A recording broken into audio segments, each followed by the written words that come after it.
مفتی عبدالرحمن عابد، Islamic scholar. نحمدہ ونصلی علی رسولہ الکریم، اما بعد۔ آج اللہ کی کتاب کا 7واں پارہ عام قرائے کرام نے تلاوت کیا ہے۔ 7واں پارہ یہ سورہ مائدہ کے آخری حصے پر اور سورہ الانعام کے ابتدائی حصے پر مشتمل ہے۔ آج ہم سورہ الانعام کی 50 نمبر آیت، 59 نمبر آیت پر بات کریں گے اور سورہ انعام کی ہی 83 نمبر سے لے کر 88 نمبر تک آیتوں پر بھی بات ہوگی، اور معمولی سی بات 103 نمبر آیت پر انشاءاللہ الرحمن ہوگی۔ 50 نمبر آیت میں اللہ مالک الملک نے فرمایا، قُلْ لَا أَقُولُ لَكُمْ عِنْدِي خَزَائِنُ اللَّهِ، اے محمد الرسول اللہ صلی اللہ علیہ وسلم، آپ کہہ دیجئے میں نہیں کہتا ہوں تمہارے لیے کہ میرے پاس اللہ رب العالمین کے خزانے ہیں، ولا اعلم الغیبہ، اور نہ ہی میں غیب دان ہوں، عالم الغیب ہوں، ولا اقول لکم انی ملک، اور میں یہ بھی نہیں کہتا تمہارے لیے کہ میں فرشتہ ہوں، ان اتبع الا ما یوحی الی، میں تو صرف اور صرف اس چیز کی پیروی کرتا ہوں جس کی میری طرف وحی کی جاتی ہے۔ کہہ دیجئے کیا نابینا اور بینا دونوں برابر ہو سکتے ہیں؟ افلا تتفکرون، کیا پس تم غور و فکر نہیں کرتے؟ مشرکین مکہ رسول مکرم صلی اللہ علیہ وسلم سے بے جا مطالبات کرتے رہتے تھے۔ ان کے مطالبات میں یہ بھی تھا کہ اگر آپ واقعتاً اللہ کے رسول ہیں تو پھر آپ کے پاس خزانے ہونے چاہیے، یا آپ اللہ رب العالمین سے خزانے نازل کرنے کا مطالبہ کریں ہمارے لیے کہ ہمیں سارے خزانے حاصل ہو جائیں دنیا کے اور فراوانی مل جائے دنیا میں۔ تو رسول مکرم صلی اللہ علیہ وآلہ وسلم کے ان مشرکین مکہ کی طرف سے مطالبات کے جواب میں اللہ رب العالمین نے یہ آیت نازل فرمائی ہے۔ اس میں ایک بات تو یہ سمجھ آتی ہے اس آیت کریمہ سے کہ خزانوں کا اختیار کائنات میں یہ صرف اللہ رب العالمین کے پاس ہی ہے۔ اللہ کے بعد اللہ کی مخلوقات میں سے محمد الرسول اللہ صلی اللہ علیہ وسلم وہ سب سے زیادہ عزت والے بھی ہیں، شان اور مقام والے بھی ہیں، اور سب سے بڑھ کر علم والے بھی ہیں۔ نہ آپ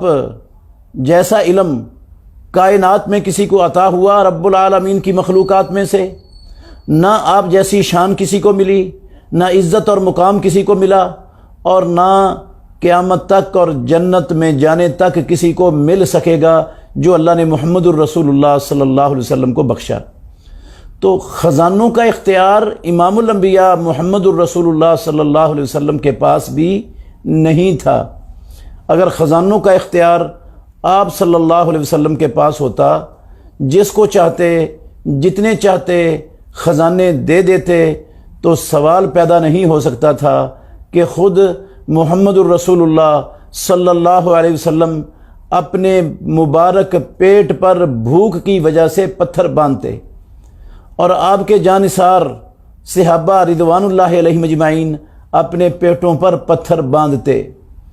اور رسول مکرم صلی اللہ علیہ وآلہ وسلم کے صحابہ آپ کے جانثار کئی دن ان کو کھانے کے لیے راشن کا ایک لقمہ بھی میسر نہ آتا، اور 2 ماہ خود کائنات کے امام محمد الرسول اللہ صلی اللہ علیہ وسلم کے گھر میں چولہا جلانے کی نوبت نہ آتی نہیں تھی۔ اگر خزانے آپ کے پاس ہوتے تو ایسا نہ ہوتا کبھی بھی۔ اور رسول اللہ صلی اللہ علیہ وسلم کے جانثار جنہوں نے اللہ کی زمین پر اللہ کے دین کو غالب کرنے کے لیے، انسانوں کو اللہ کا پیغام پہنچانے کے لیے، انسانیت کو انسانوں کی بندگی سے نکال کر رب کی بندگی میں لا کر کھڑا کرنے کے لیے اللہ کے دشمنوں سے لڑائیاں کیں، جنگیں کیں، اپنا مال، اپنی اولاد، اپنا جان، اپنا علاقہ، دنیا کی ہر چیز اور ہر محبت قربان کر ڈالی، وہ ان کو شہادت کے بعد کفن کی 3 چادریں تک میسر نہیں ہوتی تھیں۔ ایک ہی چادر ملتی کئیوں کو، وہ بھی چھوٹی نکلتی، اگر سر ڈھانپتے تو پاؤں ننگے ہو جاتے، پاؤں ڈھانپتے تو سر ننگا ہو جاتا۔ رسول مکرم صلی اللہ علیہ وسلم کہتے سر ڈھانپ دو ایک چادر سے، اور پاؤں پر نہیں آتی تو گھاس وغیرہ ڈال کر پاؤں پر ان کو ایسے ہی دفن کر دو۔ تو یہ خزانے اگر محمد الرسول اللہ صلی اللہ علیہ وسلم کے اختیار میں ہوتے تو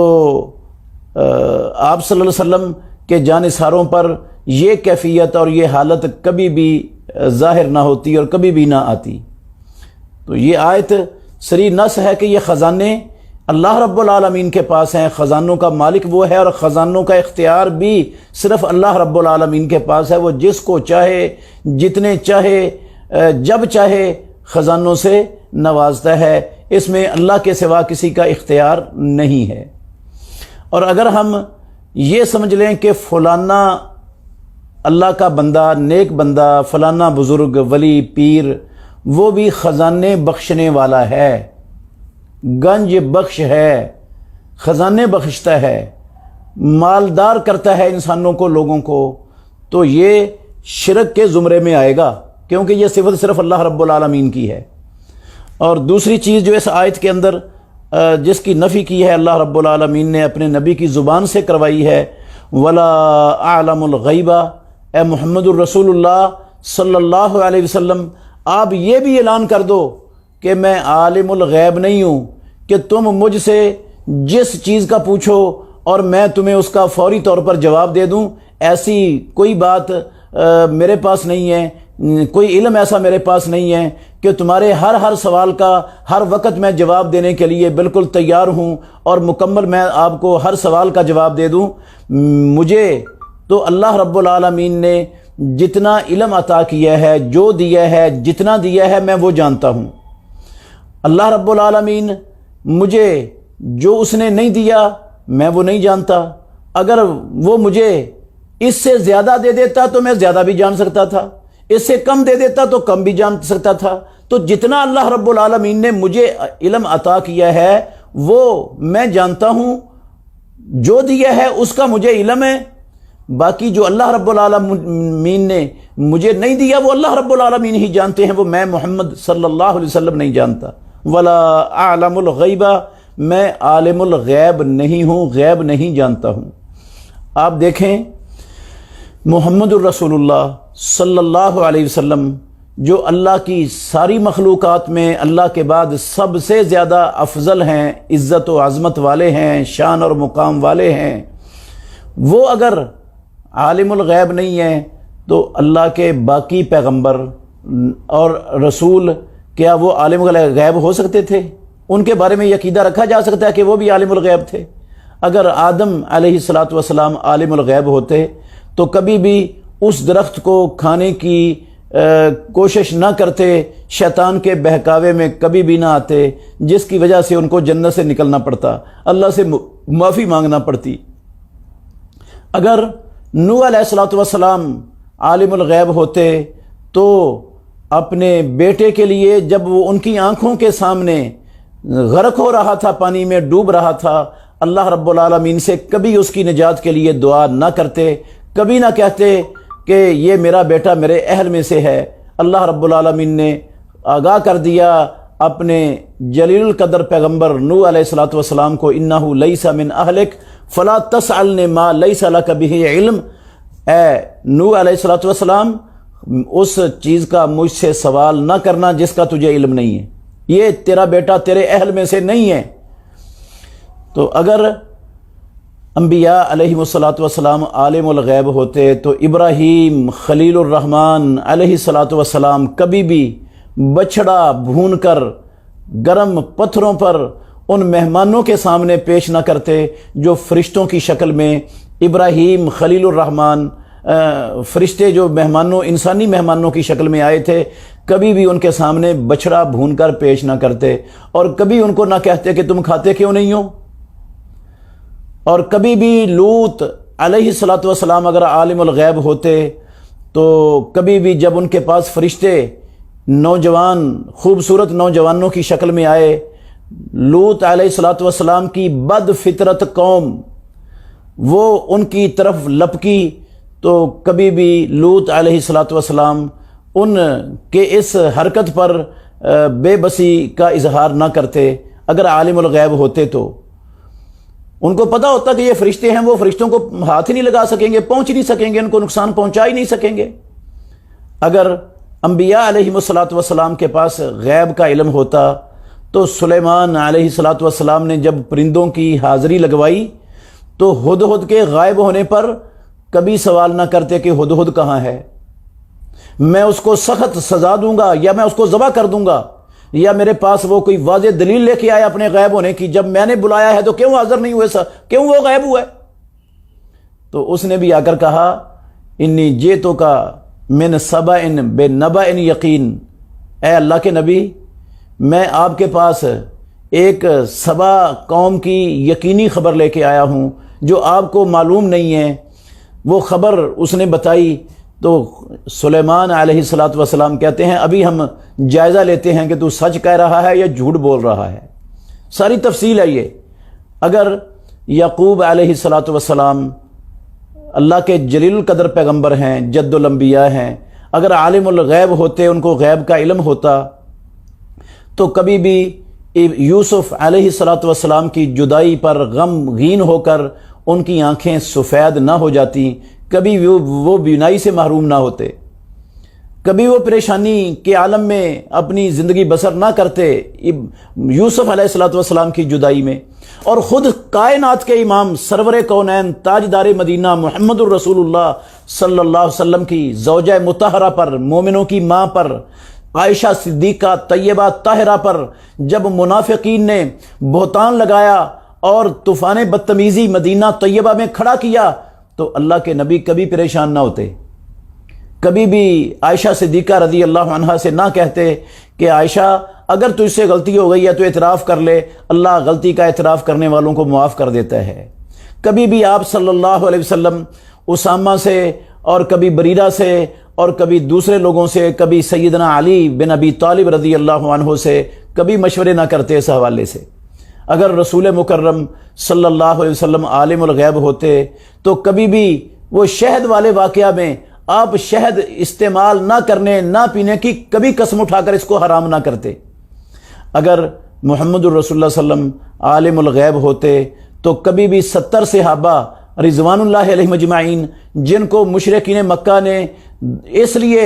اللہ کے نبی سے مانگا تھا کہ ہماری قوم اسلام لانا چاہتی ہے، بھیجو، آپ نے 70 قراء علماء بھیجے اپنے صحابہ میں سے، انہوں نے شہید کر دیا دھوکہ دے کر، کبھی بھی رسول مکرم صلی اللہ علیہ وسلم ان کو نہ بھیجتے۔ ایک نہیں، اس طرح کے جو ہے نا وہ 20 واقعات پیارے پیغمبر محمد الرسول اللہ صلی اللہ علیہ وسلم کی سیرت، آپ کی سنت اور احادیث سے پیش کیے جا سکتے ہیں۔ تو یہ علم غیب یہ بھی اللہ رب العالمین کی صفت ہے۔ اگر کوئی انسان، کوئی مسلمان یہ عقیدہ رکھتا ہے کہ انبیاء علیہ الصلاۃ والسلام غیب دان ہیں، محمد الرسول اللہ صلی اللہ علیہ وسلم غیب دان ہیں، تو وہ شرک کا ارتکاب کر رہا ہے، کیونکہ یہ صفت صرف اللہ رب العالمین کی ذات کے ساتھ خاص ہے، رب العالمین کی صفت ہے۔ جب انبیاء علیہ الصلاۃ والسلام عالم الغیب نہیں تو پھر کوئی پیر، کوئی ولی، کوئی کتب، کوئی ابدال، کوئی سالک، کوئی عابد، کوئی عالم وہ غیب دان کیسے ہو سکتا ہے؟ یہ تو انبیاء علیہ الصلاۃ والسلام کی بھی صفت نہیں ہے۔ جب یہ لوگ عالم الغیب نہیں تو یہ بدبخت جو بیٹھے ہوئے ہیں کاہن، مستقبل کی خبریں دینے والے، یہ علم جفر اور علم رمل، یہ جفار اور رمال ہونے کے دعوے کرنے والے اور مستقبل کی خبریں دینے والے، یہ کس بات کی مولی ہیں؟ ان کی کیا حیثیت ہے کہ ان کو پتہ چلے مستقبل کی خبروں کا؟ یہ تو اللہ رب العالمین کی ذات کی خصوصیت ہے۔ اللہ نے تو اپنی مخلوقات میں سے سب سے عظمت والی مخلوق محمد الرسول اللہ صلی اللہ علیہ وسلم اور تمام نبیوں کو یہ چیز عطا نہیں کی، تو یہ ان کاہنوں کو، ان علم جفر اور علم رمل کہ دعوے داروں کو یہ کیسے غیب کی خبریں ان کو مل سکتی ہیں، اور کیسے یہ عالم الغیب اور غیب دان ہو سکتے ہیں، اور کیسے یہ لوگوں کو ان کے آنے والے مستقبل کے ہفتے کی ساری جو ہے نا وہ صورتحال کیسے بتا سکتے ہیں؟ تو اگر کوئی ایسا سمجھتا ہے کہ یہ بتا سکتے ہیں تو وہ ان کو اللہ رب العالمین کی صفت میں شریک کرنے کا ارتکاب کر رہا ہے۔ تو فرمایا وَلَا أَقُولُ لَكُمْ إِنِّي مَلَكٌ، میں یہ بھی نہیں کہتا ہوں تمہارے لیے کہ میں اللہ رب العالمین کا فرشتہ ہوں، میں تو فرشتہ ہوں ہی نہیں، میں تو تمہارے جیسا انسان ہوں۔ ان اتبع الا ما یوحى الی، فرق یہ ہے کہ تمہاری طرف وحی نہیں آتی رب العالمین کی طرف سے، اور میری طرف وحی آتی ہے۔ مجھے اللہ رب العالمین نے اپنی ساری مخلوقات میں سے سب سے زیادہ عزتوں عظمتوں سے نوازا ہے، تو میں تو صرف وہ کام کرتا ہوں جس کے کرنے کی میری طرف وحی کی جاتی ہے، وحی ہوتی ہے۔ اب رسول اللہ صلی اللہ علیہ وسلم جو کچھ کرتے تھے، چاہے وہ قرآن مجید فرقان حمید کے احکام اور آیات کے مطابق کرتے تھے، یا پیارے پیغمبر اس کے علاوہ کرتے تھے جن کو احادیث کہا جاتا ہے، وہ سب کچھ اللہ کی وحی تھی۔ تو کچھ لوگ وہ یہ دعوے کرتے پھرتے ہیں دنیا میں اسلام کا لبادہ اوڑھ کر کہ قرآن کی طرف لوگوں کو لوٹنے کی ضرورت ہے، حدیث کی ضرورت نہیں ہے، حدیث یہ 200 سال بعد لکھی گئی ہے، اس کے بغیر جو ہے نا وہ قرآن پر عمل کرنا چاہیے۔ اصل میں حقیقت یہ ہے کہ محمد الرسول اللہ صلی اللہ علیہ وسلم کا قول اور آپ کا فعل اور آپ کے سامنے جو کام ہوا اس پر آپ کی خاموشی، یہ بھی اللہ رب العالمین کی وحی ہے۔ جس طرح قرآن اللہ کی وحی ہے، احادیث بھی اللہ کی وحی ہیں، تو محمد الرسول اللہ صلی اللہ علیہ وسلم تو وحی کی اتباع کرتے تھے، وحی کے علاوہ آپ کچھ کرتے ہی نہیں تھے۔ ان نتبع الا ما یوحى الی، جو محمد الرسول اللہ صلی اللہ علیہ وسلم کے قرآن مجید کے علاوہ والے اعمال کو، افعال کو، اقوال کو وحی نہیں مانتا، وہ قرآن کی اس آیت کا منکر ہے، وہ قرآن کی اس آیت کو نہیں مانتا، اور جو قرآن کی ایک آیت کو نہیں مانتا اس کا مسلمانوں سے، اسلام سے رشتہ ختم ہو جاتا ہے۔ تو بعض لوگ وہ نام اسلام کا، اس لیے میں نے کہا اسلام کا نام لیتے ہیں یہ منکرین حدیث، اور کہتے ہیں حدیث کی ضرورت نہیں، حدیث کے بغیر قرآن پر عمل کرنا ممکن ہی نہیں، قرآن کو سمجھا ہی نہیں جا سکتا محمد الرسول اللہ صلی اللہ علیہ وسلم کی حدیث کے بغیر۔ تو یہ ایک مستقل بڑا موضوع ہے۔ تو قل هل يستوي الاعمى والبصير افلا تتفکرون، کہہ دیجئے محمد الرسول اللہ صلی اللہ علیہ وسلم کیا اندھا اور دیکھنے والا دونوں برابر ہو سکتے ہیں؟ مطلب ہے بالکل نہیں برابر ہو سکتے۔ ایسے ہی ایک کافر اور ایک مسلمان، یہ دونوں برابر نہیں ہو سکتے۔ ایک اللہ رب العالمین کی عبادت کرنے والا اور اللہ کی عبادت میں شریک کرنے والا، یہ دونوں کبھی برابر نہیں ہو سکتے۔ یہ تو استفہام انکاری ہے کہ نہیں برابر ہو سکتے۔ یہ کیا تم غور نہیں کرتے؟ یہ تو اللہ رب العالمین کی صفات ہیں، تو ان صفات کو اللہ کے علاوہ کوئی انسان کسی مخلوق میں مانے گا تو وہ اس کو اللہ رب العالمین کا شریک بنا دے گا۔ اور اسی معنی کی آیت ہے 59 نمبر آیت، اللہ نے کہا وَعِندَهُ مَفَاتِحُ الْغَيْبِ لَا يَعْلَمُهَا إِلَّا هُوَ، اللہ ہی کے پاس غیب کی چابیاں ہیں، اللہ کے سوا ان غیب کی چابیوں کو کوئی جاننے والا کائنات میں ہے ہی نہیں، کوئی ہے ہی نہیں جاننے والا۔ ان فرمایا لا يعلمها الا هو، اللہ کے سوا ان غیب کی چابیوں کو کوئی نہیں جانتا۔ صحیح بخاری میں حدیث ہے، عبداللہ بن عمر رضی اللہ عنہما کہتے ہیں کہ رسول مکرم صلی اللہ علیہ وسلم نے فرمایا مفاتیح الغیب خمس، غیب کی 5 چابیاں ہیں جن کو اللہ رب العالمین کے سوا کوئی نہیں جانتا۔ یہ اس کی تفصیل انشاءاللہ سورہ لقمان والے پارے کے اندر جب ہم 21واں پارہ پڑھیں گے تو سورہ لقمان کی آخری آیت کے حوالے سے اس وقت اس کی مزید تفصیل آپ کے سامنے رکھیں گے۔ اللہ نے فرمایا وَعِندَهُ مَفَاتِحُ الْغَيْبِ لَا يَعْلَمُهَا إِلَّا هُوَ، اللہ ہی کے پاس غیب کی چابیاں ہیں جن کو اللہ رب العالمین کے سوا کوئی نہیں جانتا۔ وَيَعْلَمُ مَا فِي الْبَرِّ وَالْبَحْرِ، اور اللہ ہی جانتا ہے جو خشکی میں ہے اور جو سمندروں میں ہے۔ وَمَا تَسْقُطُ مِنْ وَرَقَةٍ إِلَّا يَعْلَمُهَا، کوئی پتا کسی درخت کا نہیں گرتا مگر اللہ کے علم میں ہوتا ہے۔ وَلَا حَبَّةٍ فِي ظُلُمَاتِ الْأَرْضِ، اور کوئی دانہ زمین کی تہوں کے اندر اندھیروں کے اندر ہے تو وہ بھی اللہ جانتا ہے۔ ولا رطب، اور کوئی تر چیز اور کوئی خشک چیز، الا فی کتاب مبین، مگر وہ لوح محفوظ کے اندر، روشن کتاب کے اندر اللہ رب العالمین نے زمینوں و آسمانوں کی پیدائش سے 50,000 سال قبل کی لکھی ہوئی ہے۔ تو اس کے بعد سورہ انعام کی آیت نمبر 83 سے لے کر 88 تک صرف ایک مختصر بات کرنا چاہتا ہوں۔ اللہ رب العالمین نے 18 پیغمبروں کا نام لیا۔ 18 پیغمبروں کا نام لے کر ان کے آباء و اجداد کا، باپ دادوں کا، ان کی اولادوں کا، ان کے بھائیوں کا ذکر کر کے اللہ رب العالمین نے کہا وَلَوْ أَشْرَكُوا لَحَبِطَ عَنْهُمْ مَا كَانُوا يَعْمَلُونَ، اگر بے فرض محال یہ لوگ اللہ کے نبی، پیغمبر اور رسول اور ان کے قرابت دار وہ بھی اللہ رب العالمین کی عبادت میں اللہ کی مخلوقات میں سے کسی کو شریک بنا لیتے تو لَحَبِطَ عَنْهُمْ مَا كَانُوا يَعْمَلُونَ، جو کچھ انہوں نے کیا اور کرایا تھا سب کا سب ضائع ہو جاتا۔ مخاطب واقعتاً انبیاء علیہم الصلاۃ ہیں، لیکن انبیاء علیہم الصلاۃ سے شرک کا سرزد ہونا محال ہے، ناممکن ہے، سوال ہی پیدا نہیں ہوتا۔ بتایا ان انبیاء کو مخاطب کر کے بتایا نبیوں کے امتیوں کو جا رہا ہے کہ امتیوں، اللہ کی مخلوق میں سب سے بڑا اللہ کا نبی ہوتا ہے، نبی سے بڑا رب کی مخلوق میں کوئی نہیں ہوتا۔ اگر اللہ کی مخلوق کا سب سے بڑا بھی بے فرض محال شرک کر لیتا ہے تو رب اس کو بھی معاف نہیں کرتا، تو میں اور آپ اور ساری دنیا کے انسان ہم کس شمار میں ہوتے ہیں، کس شمار میں آئیں گے؟ ہمارا کیا شمار ہوگا؟ ہم کیا حیثیت ہوگی؟ کس بات کی مولی ہوں گے ہم؟ تو اس لیے شرک اللہ رب العالمین کی ذات میں، اللہ کی صفات میں، اللہ کے اختیارات میں، اللہ کے حقوق میں، اس کی مخلوقات میں سے کسی کو شریک کرنے کا نام شرک ہے۔ اگر کوئی انسان کرے گا تو اس کی زندگی کی ساری نیکیاں اور سارے اعمال ضائع اور برباد ہو جائیں گے۔ وہ عمل حج ہو، وہ عمل عمرہ ہو، وہ عمل نماز ہو، روزہ ہو، زکوٰۃ ہو، تبلیغ ہو، جہاد ہو، تعمیر مسجد ہو، مدرسہ ہو، غریبوں مسکینوں کی مدد ہو، کائنات کا کوئی بھی نیکی کا عمل ہو،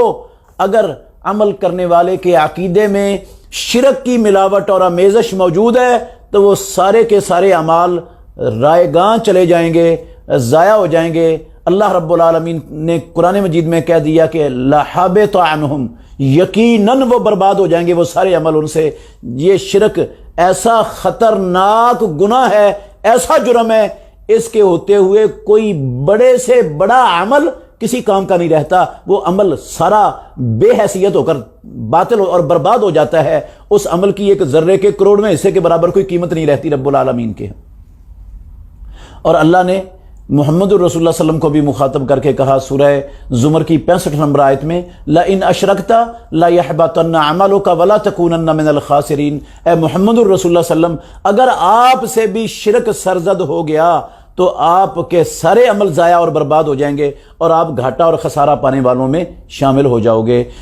سوال پیدا نہیں ہوتا محمد الرسول اللہ صلی اللہ علیہ وسلم سے شرک ہونے کا، لیکن مخاطب امت ہے کہ کائنات میں اللہ کی مخلوق میں محمد الرسول اللہ سے بڑا کوئی نہیں، تو تم کس بات کی مولی ہو؟ اللہ کی ذات میں کسی کو شریک بناؤ، اللہ کی صفات میں شریک بناؤ، اس کے اختیارات اور حقوق میں کسی کو شریک بناؤ، اور پھر اللہ تمہاری نیکیاں قبول کرے، تمہارا کلمہ قبول کرے، اور تمہاری حج عمرے روزے نمازیں زکاتیں قبول کرے۔ سوال پیدا نہیں ہوتا۔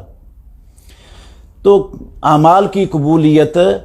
کی راہ میں سب سے بڑی رکاوٹ ہے یہ شرک اور کفر کا بندے کے عقیدے میں ہونا۔ تو 103 نمبر آیت کے حوالے سے بھی 2 منٹ کی بات آپ کے سامنے رکھنا چاہتا ہوں۔ اللہ رب العالمین نے فرمایا، یہ سورہ انعام کی 103 نمبر آیت ہے، لا تدرکہ الابصار وہو یدرک الابصار وہو اللطیف الخبیر، کوئی نظر اللہ رب العالمین کو نہیں پا سکتی، وہو یدرک الابصار، اور وہ ساری نظروں کو پاتا ہے رب العالمین، وہو اللطیف الخبیر، اور وہ خوب باریک بین اور خوب خبر رکھنے والا ہے۔ اس کا مطلب ہے کہ اللہ رب العالمین کی حقیقت کو اللہ کی مخلوقات میں سے کوئی نہیں پا سکتا۔ لا تدرک الابصار، ادراک کا معنی آنکھ سے دیکھنا بھی ہوتا ہے، اور دنیا کی زندگی میں اللہ رب العالمین کو کوئی آنکھ سے بھی نہیں دیکھ سکتا، دنیاوی زندگی میں کوئی مخلوق نہیں دیکھ سکتی۔ ہماری ماں عائشہ ام المومنین رضی اللہ عنہا وہ بیان کرتی ہیں، صحیح بخاری شریف کے اندر بھی ہے اور صحیح مسلم شریف میں بھی ہے، کہ جو شخص یہ گمان کرتا ہے کہ محمد الرسول اللہ صلی اللہ علیہ وسلم نے اللہ رب العالمین کو دیکھا ہے، فقد اعظم علی اللہ الفریۃ، وہ اللہ رب العالمین پر بڑا جھوٹ باندھ رہا ہے۔ تو یہ کیسے ممکن ہے کہ محمد الرسول اللہ صلی اللہ علیہ وسلم اپنی دنیاوی زندگی میں اللہ رب العالمین کو اپنی سر والی آنکھوں سے دیکھ لیتے؟ قرآن میں اللہ نے کہا ہے، یہ اس آیت سے استدلال کیا ہماری ماں نے، لا تدرکہ الابصار، اللہ کو کوئی نظر ابصار میں سے کوئی نہیں پا سکتی، وہو یدرک الابصار وہو اللطیف الخبیر۔ رسول مکرم صلی اللہ علیہ وسلم سے پوچھا گیا، جب آپ معراج کے لیے اللہ رب العالمین لے گئے آپ کو اور سدرۃ المنتہا تک محمد الرسول اللہ صلی اللہ علیہ وسلم پہنچے، بیت المقدس تک، مکے سے بیت المقدس سے آسمان دنیا تک، پھر دوسرے، پھر تیسرے، پھر چوتھے، پھر پانچویں، پھر چھٹے، پھر ساتویں، اور پھر ساتویں آسمان سے اوپر سدرۃ المنتہا تک محمد الرسول اللہ صلی اللہ علیہ وسلم کو اللہ مالک الملک نے اپنی قدرت کاملہ کے ساتھ ایک رات کے کچھ حصے میں بہت کچھ دکھا کر سیر کروا دی۔ معراج کہتے ہیں اس کو، حالت بیداری میں ہوا، اللہ کے نبی کی جسم اطہر کے ساتھ ہوا یہ معراج۔ تو آپ صلی اللہ علیہ وسلم کی اللہ سے ملاقات بھی ہوئی سدرۃ المنتہا میں، تو پوچھا صحابہ نے، ہل رأیت ربک، اے کائنات کے امام کیا آپ نے اپنے رب کو دیکھا تھا؟ تو رسول اللہ صلی اللہ علیہ وسلم نے فرمایا، نور انا اراہو، اللہ رب العالمین تو نور ہے، میں اس نور کو کیسے دیکھ سکتا تھا؟ ہاں، دنیا کی زندگی میں کوئی آنکھ اللہ رب العالمین کا دیدار نہیں کر سکتی حالت بیداری میں۔ خواب کے اندر عین ممکن ہے کوئی اللہ رب العالمین کو خواب میں دیکھ لے، لیکن وہ اللہ کی اصلی اور حقیقی صورت نہیں ہو سکتی،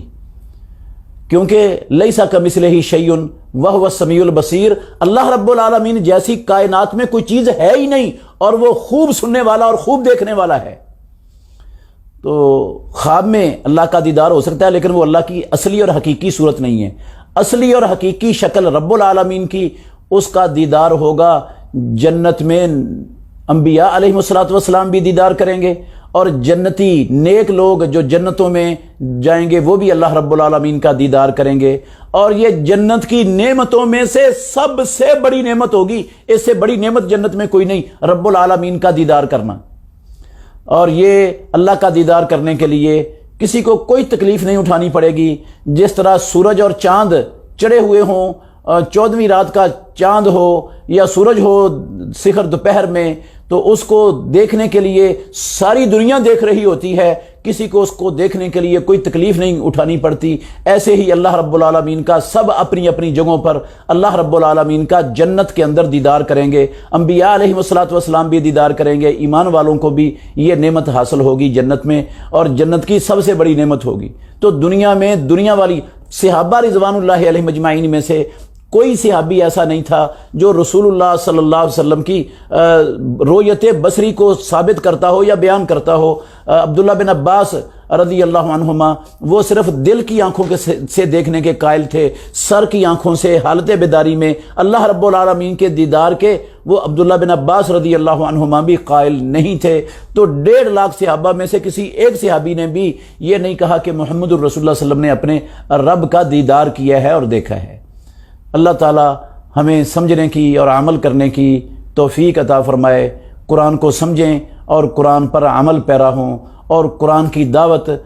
ان اللہ کے تمام بندوں تک پہنچانے کے لیے ہم سب اپنا کردار ادا کریں، اور اللہ رب العالمین ہم سے قرآن کے اس پیغام کو ایک ایک انسان تک پہنچانے کا کام لے لے۔ آخر دعوانا ان الحمدللہ رب العالمین۔ بہترین صدقہ جاریہ حاصل کرنے کے لیے اس ویڈیو کو لائک، کمنٹ اور شیئر کرنا مت بھولیں۔